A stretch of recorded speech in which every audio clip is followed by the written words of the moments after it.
নমস্কার, সবাই কেমন আছো? আশা করি সবাই খুব ভালো আছো। আমরাও খুব ভালো আছি।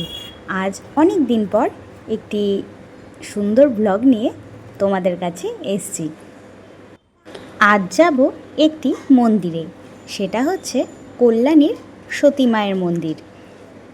খুবই জাগ্রত, তো অনেক দিন ধরেই যাওয়ার ইচ্ছে ছিল, কেননা বাবানের জন্মের আগে না আমি সেখানে একটি মানসিক করে এসেছিলাম বাবানের জন্য। তো এরকমই একটা বলে এসেছিলাম যে বাবান যখন হাঁটতে শিখবে আমি নেক্সট আবার মন্দিরে ছেলেকে হাঁটিয়ে নিয়েই তারপরে আসব। মানে একটি সুস্থ সবল বাচ্চার আকাঙ্ক্ষা নিয়েই আমি সেই মন্দিরে গেছিলাম। তো সেটা যখন ঠাকুরের ইচ্ছায় হয়েই গেছে, আর সেই কারণেই একটা ঘোড়া বেঁধে এসেছিলাম, তো সেটাই খুলতে যাচ্ছি। তাছাড়াও ছেলে আমার হাঁটা শিখে গেছে, তাই মন্দিরে সে কারণেই নিয়ে যাচ্ছি যে এবারও হেঁটে হেঁটে মন্দিরে যেতে পারবে। মন্দিরটি কিন্তু কল্যাণীর ঘোষপাড়াতে নামতে হবে। তো ট্রেন জার্নি আর দেখালাম না।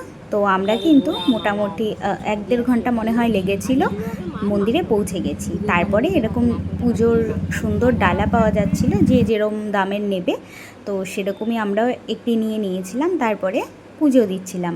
আর এই গাছটা যেটা দেখতে পাচ্ছ সেটা হচ্ছে একটি ডালিম গাছ। অনেক পুরনো, বলে তো 500-600 বছরের নাকি পুরনো। এটাই হচ্ছে আসল, মানে এই গাছের তলায় সতীমা বসে মানে বিভিন্ন রোগীদের সেবা শুশ্রূষা এরকম কিছু একটা করতো। আর এটার পাশে যেখানে সুন্দর একটি মন্দির তৈরি হচ্ছে, যেটা একটু পরে আমি শেয়ার করব, সেটা হচ্ছে মানে সতী মায়ের ঘর। তো সতী মায়ের ঘরটার সব কিছুই শেয়ার করব, তো ভিডিওটি কিন্তু স্কিপ করো না প্লিজ। তো এখানে যে যেরকম ডালা দিয়ে পুজো দেবে খুব সুন্দরভাবে পুজো, মানে পুরোহিত যিনি আছেন খুব সুন্দরভাবেই কিন্তু অনেকটা সময় নিয়ে, মানে এটুকুন বলতে পারি কি মনে স্যাটিসফ্যাকশান হয়ে যাবে যে যেটার জন্য গেছো সেটা সম্পূর্ণ পূরণ হবে। তাই আমার ছেলেকে রেলিং ধরে ঝুলিয়ে দিয়েছি, নিয়ে তুই ওখান থেকে পুজো দেখ। আর আমি আমি মানে আমি আর শাশুড়ি মা দুজনে দুটো ডালা নিয়েছিলাম। আমি নিয়েছিলাম ছেলের জন্য, আর শাশুড়ি মা যেটা নিয়েছিল সেটা হচ্ছে পুরো পরিবারের মঙ্গলের জন্য। ছেলের নামে পুজো দেওয়া হয়ে গেছে পুরোহিত মশাই, তাই ছেলেকে নিয়ে গাছের মধ্যে একটু জাস্ট মাথাটা ঠেকাবে। তো ছেলে তো আমার সেখানেও যাবে না, সেখানেও গিয়ে ম্যাঁ করছে, তোমরাই দেখো, শুনতে পাবে। হ্যাঁ, নমো করো বাবা, নমো করো, নমো করো, নমো করতে দাও। হ্যাঁ, যাও।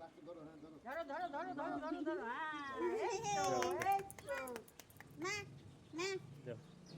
পুজো আমাদের দেওয়া হয়ে গেছে। তো ছেলের মাথায় এবার একটি তিলক কেটে দিল, আর আমার শাখা পলার মধ্যে একটু সিঁদুরের ছোঁয়া দিয়ে দিল সতী মায়ের। মল্লারি। এবার আমাদের পরিবারের মঙ্গলের জন্য যেই ডালাটা দেওয়া হয়েছিল সেটির পুজো চলছে।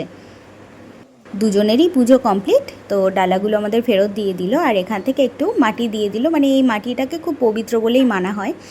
আর এই যে এই গাছটার মধ্যেই আমি ঘোড়া বেঁধেছিলাম, তো সেই ঘোড়াটা মানে মানসিকটা পূরণ হয়ে গেছে, সেই কারণে ঘোড়াটা খুলে দিলাম। তবে মনের ইচ্ছা পূরণ হয় বলেই এই মন্দিরটা এত প্রসিদ্ধ। তো আমার তো হয়েছে, আমি এটা বলতে পারি। তো আপনাদের মানে তোমাদের যদি কোনো রকমের কোনো মনস্কামনা থাকে, একবার এই মন্দিরে ট্রাই করতে পারো, আশা করি তোমাদেরটাও পূর্ণ হবে। তারপরে ওখানে কিছু অসহায় ঠাকুমা দিদিমা সবাই বসেছিল, তো তাদেরকেই বাবানের হাত দিয়ে কিছু দান করছিলাম আর কি। তো ওনারা আবার সেখান থেকেও বাবানের কপালে চন্দনের কি টিপ টিপ দিয়ে দিল। মোটামুটি মন্দিরের বাইরের কাজ শেষ, এবারে যাব মন্দিরের ভেতরটা দেখাবো। একদম নতুন করে মন্দিরটা তৈরি হচ্ছে।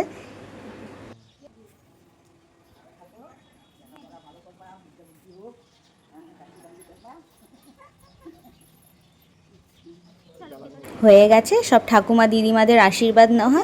এবার যাব মন্দিরের ভেতরে। দেখতেই পাচ্ছ লেখা আছে সতীমা, বাঁকাচাঁদ, বিভিন্ন দেবদেবীর ওখানে এনারা এখানেই মানে ছিলেন এক সময়, এখন তারা ঠাকুরের রূপ নিয়ে নিয়েছে। তো মানে ওনাদেরকেই ঈশ্বর হিসাবে মানা হয়। আচ্ছা, এটা হচ্ছে সতী মায়ের ফটো। ওনারই বোধহয় কিছু মুকুট বাগেরা ওগুলো ছিল। আর এটা হচ্ছে সেই খাট যেখানে সতীমা এখানেই, মানে এটাই ওনার ঘর ছিল। তো মন্দিরটা দেখতে পাচ্ছ কতটা বড়, আগে আমি যখন এসেছিলাম না তখন এতটাও মন্দির মানে তখন তৈরি হবে হবে করছিল, তো এবার এসে দেখি সম্পূর্ণ মন্দির মোটামুটি তৈরি মানে কাজ চলছে কিন্তু অনেকটাই হয়ে গেছে। তো এখানে কিছুটা বাবান খেলছিল আমার সাথে, তারপরে আমাদের আস্তে আস্তে মানে মন্দির পরিদর্শন শেষ, এবার বাড়ি যাওয়ার পালা। তো টোটোতে আমরা উঠেও গেছি, বাড়ি যাচ্ছি। মানে প্রথমে ট্রেন ধরে, সেই তো আবার 1.5 ঘন্টার জার্নি। তো রাস্তা খুব ভালো, চারিপাশটা বেশ ভালো লাগে, কেমন জানি একটা শান্ত প্রকৃতি ওখানে বিরাজ করে, বেশ ভালো লাগে। আর আসার সময় দেখলাম সুন্দর পেয়ারা পাওয়া যাচ্ছিলো, তাই সুদীপ্ত পেয়ারা কিনে দিল। তারপর পেয়ারা খেতে খেতে আমরা বাড়ি চলে গেছিলাম। ব্লগটি কেমন লাগলো অবশ্যই জানিও। ততক্ষণের জন্য টাটা।